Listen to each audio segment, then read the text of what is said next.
या कि आपने तो बिना निःशुल्क ट्रांसफ़र मतलब बिना किसी कष्ट के ट्रांसफ़र कर दिया। इसको मैं कहती हूँ घूस लिए बिना नहीं, नहीं, रिश्वत लिए। मैं नहीं कहूँगा क्योंकि मैं सरकारी आदमी हूँ, मैं ये शब्दों का प्रयोग नहीं करूँगा।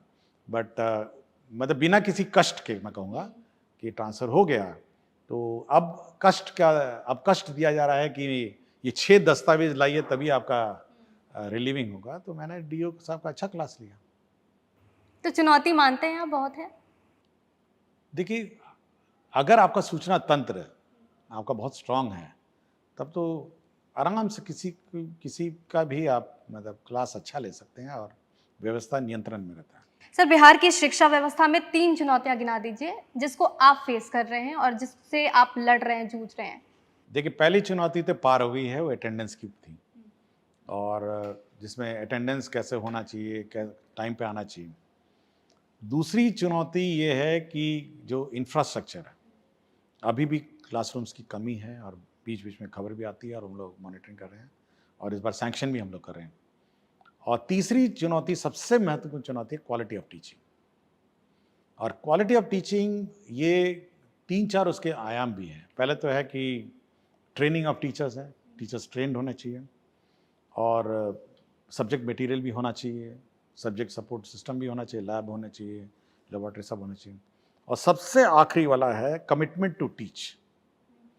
मतलब ये अंदर से आती है। आप देखेंगे बहुत सारे स्कूल बहुत अच्छे करते हैं और जो रिसेंटली रिक्रूटेड टीचर्स हैं, वो बहुत ही पैशन से पढ़ाते हैं और मैं अपना हमेशा मानता हूँ कि 95% टीचर्स में ये पैशन है, लेकिन वो 5% टीचर जो है, वो सिस्टम को बिगाड़ने का कोशिश करते हैं।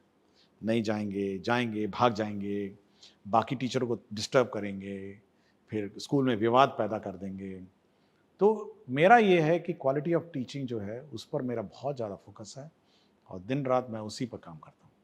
जो न्यू रिक्रूटेड टीचर हैं, जैसे आपने बोला कि अभी जो नए शिक्षक आए हैं बीपीएससी के थ्रू, टीआरई 4 का भी अभी अनाउंसमेंट होने वाला है। इन टीचर्स में गुणवत्ता है? मुझे तो कभी-कभी लगता है मैं एक दिन गाँव में बिल्कुल दूर-दराज़ पलामू के बॉर्डर में जा रहा था, तो अचानक मैंने एक प्राइमरी स्कूल देखा वहाँ पे। तो मैंने देखा कि 3 लड़कियाँ लेडी टीचर्स वहाँ थी केवल और हमको लगा कि वो कहीं बाहर से आई हैं, मतलब दे वर नॉट लोकल टीचर्स। और उस जंगल में उस कमिटमेंट से वो फन लर्निंग मटेरियल के साथ बच्चों को सिखा रही थी। तो मुझे लगा कि इतना कमिटमेंट एक उस मतलब यंग टीचर्स में था, देखने को मिला। तो आई वाज़ वेरी इम्प्रेस्ड। मुझे आज भी उस दृश्य याद है कि वो क्लास 1, क्लास 2, क्लास 3 के बच्चों को पढ़ा रही थीं और बहुत ही कमिटमेंट से पढ़ा रही थीं। और मेरा हमेशा मतलब अनाउंस्ड कार्यक्रम रहता है। तो इस ऐसा नहीं है कि वो कोई मतलब कोई उसको पता प्री था कि प्लान हाँ, नहीं प्री है। प्लान्ड था। उसको तो ये भी नहीं पता होगा कि कौन आ रहे हैं। तो कमिटमेंट उन टीचर्स में मैंने देखा और जो नए-नए टीचर्स एक्स्ट्राऑर्डिनरी कमिटमेंट है। आपको लगता है कि चलो नहीं, सही राह पे नहीं, things are on track, things are on track. मतलब मैं बहुत ही आशावादी हूँ इस मामले में कि इस राज्य की शिक्षा व्यवस्था सुधर जाएगी। टीआरई 4 को लेकर कब आ रहा है नोटिफिकेशन? टीआरई 4 में हम थोड़ा ये अभी जो ट्रांसफ़र को इधर-उधर जो करीब 1.5 लाख लोग इधर से उधर गए हैं। मैं आंकड़े भी बता रहा था किसी को कि करीब 1.5 लाख लोग को हम लोगों ने इधर से उधर किया।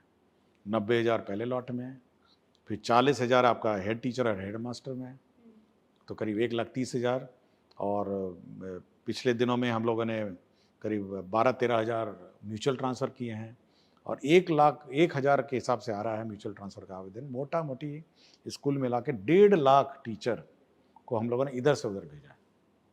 तो अब इस पूरी व्यवस्था जब स्टेबलाइज़ हो जाएगी, मोटा-मोटी इस महीने के एंड तक, फिर हम सब्जेक्ट वाइज़ कितनी वैकेंसीज़ हैं, जिला वाइज़ कितनी वैकेंसीज़ हैं, ये हम लोग निकालेंगे फिर रिक्रूटमेंट प्रोसेस। माना जाए कि सितंबर तक नोटिफिकेशन आ सकता है? हम लोग कोशिश कर रहे हैं, कि ये सब हो जाए। ट्रांसफ़र पोस्टिंग को लेकर चर्चा खूब हो रही है सर। बिहार सरकार ने बहुत ही अच्छा कदम भी उठाया है, लेकिन चर्चा भी हो रही है, बहुत समस्याएँ भी आ रही हैं। कई ऐसे टीचर्स हैं जो हैं तो सरकारी, लेकिन निजी विद्यालय में उनका ट्रांसफ़र हो जा रहा है, तो चुनौतियाँ हैं? देखिए, उसमें ये है कि जैसे ट्रांसफ़र पोस्टिंग की ही बात करूँ, कुछ लोग तो हैं जो नियोजित से सक्षमता पास हैं, तो पिछले 15 साल से 20 साल 15 साल से अपने अपने एक विद्यालय में हैं। और जब इनका रिक्रूटमेंट हुआ तो ये सब अनमैरिड थे, लड़के भी अनमैरिड थे, लड़कियां भी अनमैरिड थीं। और 15 साल में इनकी शादी भी हो गई, बच्चे भी हो गए। और अब क्या है कि नौकरी कहीं कर रहे थे, शादी कहीं और हो गई, ससुराल छोड़ के वहाँ बैठे हैं। तो ये लोग 15 साल से इंतज़ार में थे कि हमारा स्थानांतरण होगा, मतलब इतनी लंबी अवधि। दूसरा, जब TRE 1 TRE 2 हुआ तो मतलब हो सकता है कोई लॉजिक होगा, तो सभी को रैंडम डिस्ट्रिक्ट स्कूल्स अलॉट कर दिए, तो 2.25 लाख तो वो हो गए। तो जब रैंडमली TRE 1 TRE 2 अलॉट हो गए और ये 15 साल से ये जो बैठे हैं, अब इन सबकी समस्या होगी कि भाई हमको अपने ऐच्छिक जिला और ऐच्छिक स्थान पर पोस्टिंग किया जाए। तो जब हमने ज्वाइन किया तो सब एक ही डिमांड था कि भाई हमको अपने स्थान पर पोस्टिंग किया जाए। और महिलाओं को विशेषकर मेजर समस्या थी कि पढ़ा कहीं रही हैं, ससुराल कहीं है।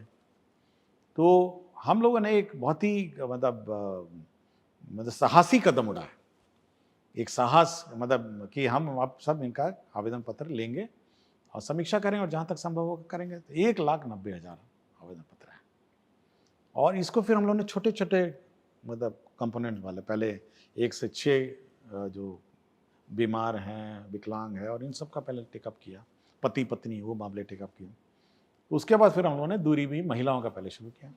तो पुरुषों ने कहा कि हमारा क्या हुआ, तो फिर पुरुषों का हम लोगों ने टेकअप किया कि जो पुरुष जहाँ पे ज़्यादा टीचर हैं और कम टीचर हैं वहाँ पे हम लोगों ने ट्रांसफ़र किया।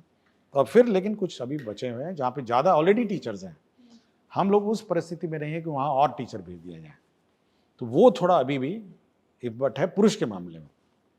महिलाओं के बारे में तो ऑलमोस्ट कर दिया। और 40,000 मैंने जैसे बताया हेड मास्टर, हेड टीचर, वो भी उसी लॉट में है और वो भी हम लोगों ने ट्रांसफ़र किए। तो अब कुछ स्कूलों को तो उसी माध्यम से भी मिल गया, जिन लोगों ने ट्रांसफ़र अप्लाई किया था, अब हेड टीचर, हेड मास्टर के रूट में वो भी पहुंच गए। और कुछ लोग तो बहुत ही इनोवेटिव थे कि म्यूचुअल ले लिए कि भाई मैं आपकी जगह चले जाता हूँ, मेरे यहाँ चले जाइए। तो हम लोगों ने हर प्रॉब्लम, इस मेजर एक्साइज प्रॉब्लम को छोटे छोटे टुकड़ों में सॉल्व करने का कोशिश किया है। अब कुछ बच गए हैं तो हम लोग कोशिश करेंगे कि किसी तरह इसका भी कोई रास्ता, मतलब शैक्षणिक व्यवस्था को बिना डिस्टर्ब किए। और मैं बार बार सभी टीचर से कहता हूँ, देखिए शैक्षणिक व्यवस्था डिस्टर्ब नहीं हो सकती। मैं नहीं चाहता कि स्कूल बंद हो जाएं या मैथ्स टीचर नहीं रहे, फिजिक्स टीचर नहीं रहे, इंग्लिश टीचर नहीं रहे। मैं ये नहीं चाहता कि शैक्षणिक व्यवस्था डिस्टर्ब हो। उस परिस्थितियों में उसको अक्षुण्ण रखते हुए हम अपने जहाँ तक संभव हो ट्रांसफ़र करें। रिमोट एरिया में कई ऐसे टीचर्स हैं जिनका ट्रांसफ़र हुआ है जहाँ पर बेसिक सुविधाएं नहीं हैं, तो ऐसी कोई खबर आप तक पहुँची है? देखिए रिमोट एरियाज़ में पढ़ाना तो पड़ेगा ही ना किसी को। हम A को नहीं भेजेंगे तो B को भेजेंगे, तो किसी को तो पढ़ाना पड़ेगा। तो अलग से कोई मोटिवेशन क्या, मतलब कैसे आप लोग मैनेज कर रहे हैं? हम देखिए, हम चाहते हैं कि मतलब ठीक है उसी जिले के जाएं, लेकिन जाना पड़ेगा।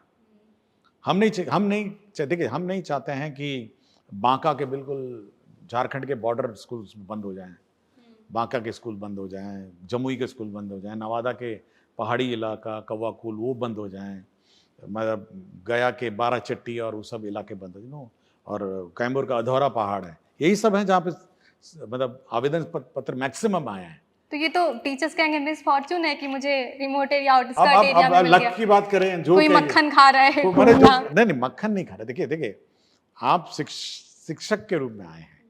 एक शिक्षक का जो प्रिंसिपल है, पहला धर्म क्या है कि हमको पढ़ाना है, और ये त्याग का मामला है। मतलब ये भी, मतलब ये सैक्रिफाइस और त्याग भी इसमें बिल्ट इन है।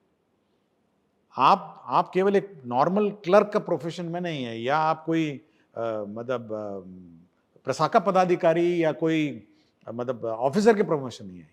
ये आप गुरु की, आपका स्थान गुरु का है, गुरु का है। उसके जीवन में गु जो कहते हैं अंधकार और अज्ञानता, और रू जो कहते हैं हटाना, आपको अज्ञानता और अंधकार को हटाना उसके जीवन में। ये आप में वो भावना होनी चाहिए कि भाई ये सैक्रिफाइस मेरा है,